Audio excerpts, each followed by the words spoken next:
Shalom, selamat pagi semuanya yang ada di rumah, yang happy-happy. Sebelum kita mendengar renungan, mari kita berdoa. Tuhan Allah Bapa kami dalam sorga, terima kasih pada pagi yang indah ini, di mana Tuhan berikan kita nafas kehidupan yang luar biasa. Sebelum kami mendengarkan firman Tuhan, biarlah fokuskan roh dan jiwa kami fokus kepada Engkau, biar Kau urapi hamba-Mu dengan hikmat kuasa otoritas-Mu Tuhan. Terima kasih Tuhan Yesus, di dalam nama Yesus hamba berdoa mengucap syukur, haleluya, amin. Pada pagi yang indah ini dimasuki tahun baru. Sebelumnya saya ucapkan selamat tahun baru. Natal sudah lewat, memasuki tahun 2026. Saya akan beri judul renungan ini adalah tipu muslihat iblis. Ayatnya ada di Efesus 6 ayat 11. Beginilah firman Tuhan, kenangkanlah seluruh perlengkapan senjata Allah supaya kamu dapat bertahan melawan tipu muslihat iblis. Di akhir-akhir belakangan ini banyak sekali tanpa kita sadari bencana-bencana alam, musibah-musibah seperti di Matius 24 Tuhan sudah berkata bukan semakin baik tapi anak-anak Tuhan selalu baik di hadapan Tuhan.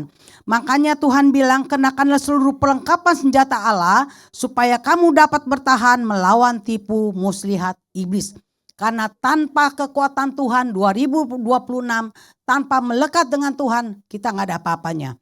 Makanya iblis akan menyerang setiap anak-anak Tuhan, terutama anak-anak Tuhan yang setia, yang sudah menjadi pelayan-pelayan Tuhan, dia akan diserang. Makanya kita harus kenangkan senjata perlengkapan Allah yang diberikan kepada kita supaya kita dapat bertahan melawan siasat-siasat yang licik daripada si iblis. Kesaksian banyak saya pelayanan, banyak orang yang serang oleh iblis melalui terutama pelayan-pelayan Tuhan. Ada satu orang, dia udah lama ikut Tuhan. Dia merasa sombong di hadapan Tuhan. Banyak manusia sombong tanpa dia sadar. Makanya iblis nyerang. Makanya Tuhan benci sama orang sombong, tapi orang-orang tidak melekat dengan Tuhan, dia lupa. Kalau dia sombong, dia gak sadar. Makanya seringkali dia bilang, waktu ada satu orang ingin membawa dia, ayo ikut gathering. Dia berkata bilang, gak maulah, saya gak mau ikut gathering. Percuma, saya orang berdosa. Nah, orang seperti ini tanpa dia sadar, dia sombong. Kenapa? Karena tanpa dia sadar, dia telah meremehkan kuasa kematian dan kebangkitan Tuhan. Tuhan sedih, maka di akhir zaman ini banyak Tuhan sedih. Banyak anak-anak Tuhan yang ingin meninggalkan, terutama pelayan-pelayan Tuhan. Tanpa dia sadar, dia merasa dia diintimidasi oleh iblis. Udahlah lu gak usah ikut Tuhan yang setia. Udahlah lu gak usah jadi pelayan-pelayan Tuhan. Lu kan gak kudus, lu kan begini, lu kan begitu. Nah dia lebih mendengar suara iblis pada suara Tuhan. Makanya Tuhan sedang bersedih pada 2026 ini. Makanya kita sebagai anak-anak Tuhan jangan seperti itu, kita harus lawan. Kita sadar kita manusia berdosa, kita sadar kita bertobat di hadapan Tuhan. Malah jangan berleha-leha, jangan meninggalkan. Terutama pelayan-pelayan Tuhan jangan meninggalkan. Ada satu orang nih, ada dua orang yang sudah pelayan di gereja besar. Dia bilang saya gak mau pelayanan lagi. Kenapa? Saya kecewa, begini begitu. Nah tanpa dia sadar dia sombong. Buat apa saya melayani? Dia adalah ketua komsel.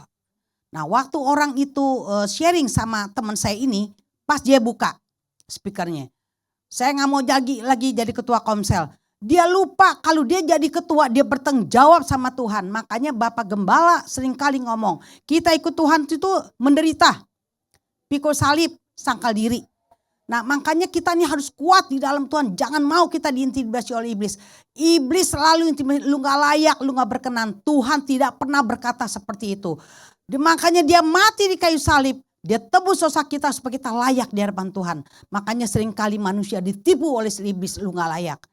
Makanya kalau orang udah seperti itu dia harus cepat-cepat bertobat. 2006 masuk lagi dalam pelayanan. Di bawahnya tanpa dia sadar ketua komsel ini. Banyak orang kecewa. Udah kalau gitu gue juga deh gak mau komsel lagi. Karena ketuanya aja begitu. Nah ketua itu dia bertanggung jawab kalau Tuhan sudah pilih. Dia jadi pelayan Tuhan. Jadi ketua khususnya gak mungkin tiba-tiba Tuhan bilang lu gak layak. Lu begini. Gak mungkin. Nah dia nanti akan bertanggung, dia melakukan dosa korporat. Maka saya bilang teman saya ini bilang, udahlah kalau gitu juga saya gak mau komsel lah. Ketuanya juga begitu. Kamu salah. Kalau bisa malah kamu harus maju. Maju. Kasih semangat ketua komsel kamu. Karena dia merasa gue kecewa lah. Gue gak pantas lah. Gue gak layak lah. Nah itu tipu manusia iblis yang luar biasa menipu setiap manusia yang sekarang di akhir zaman ini. Terutama pengerja-pengerja Tuhan. Makanya umat Tuhan walaupun bukan pengerja, ayo 2026 jadilah pelayan Tuhan. Orang yang paling berbahagia kalau kita melayani Tuhan. Siapa kita sebenarnya sampai Tuhan pilih kita menjadi pelayan Tuhan. Saya paling bangga kalau saya dipilih menjadi hamba Tuhan. Walaupun banyak masalah bertubi-tubi, tapi saya dikasih kekuatan sama Tuhan. Kenapa? Saya bersandar berharap sama Tuhan yang hidup. Ayo 2026 kita isi buku yang lalu kita lewatkan, kita isi buku yang suci, yang bersih dengan pikiran-pikiran yang positif, dengan melayani Tuhan dengan sesungguhnya. Jangan main-main lagi, tinggalkan itu semua.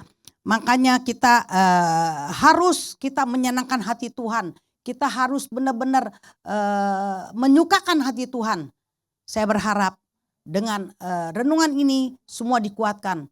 Kalau saya bisa kuat, bisa bertahan sampai sini sebagai hamba Tuhan, itu karena kekuatan Tuhan. Karena saya melekat dengan Tuhan, saya gak berani sedetik pun meninggalkan yang namanya doa. Saya harus banyak berdoa. Dan di situ saya dapat kekuatan yang luar biasa. Saya bisa sehat.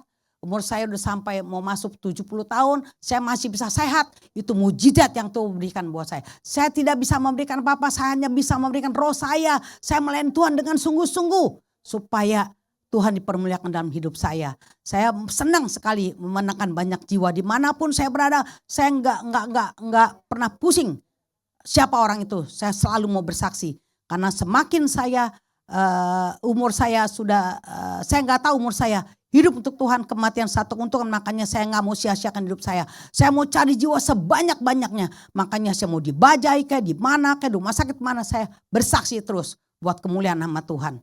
Tuhan Yesus memberkati. Mari kita berdoa.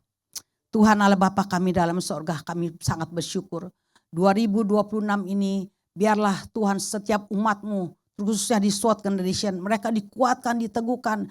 Mungkin mereka sudah lesu, sudah lelah 2025. 2026 di dalam nama Yesus mereka dikuatkan kembali. Mereka dihiburkan, diberikan sukacita damai sejahtera. Yang sudah mau mundur dari pelayanan di dalam nama Yesus, mereka maju lagi dalam pelayanan. Yang mereka sudah tidak mau ke gereja di dalam nama Yesus, mereka mau ke gereja mencari Tuhan lagi, memuji, menyembah Tuhan. Terima kasih Roh Kudus, biarlah sepanjang hari ini dari pagi sampai malam Kau lindungi, pagari kami dengan kuat kuasa darah-Mu.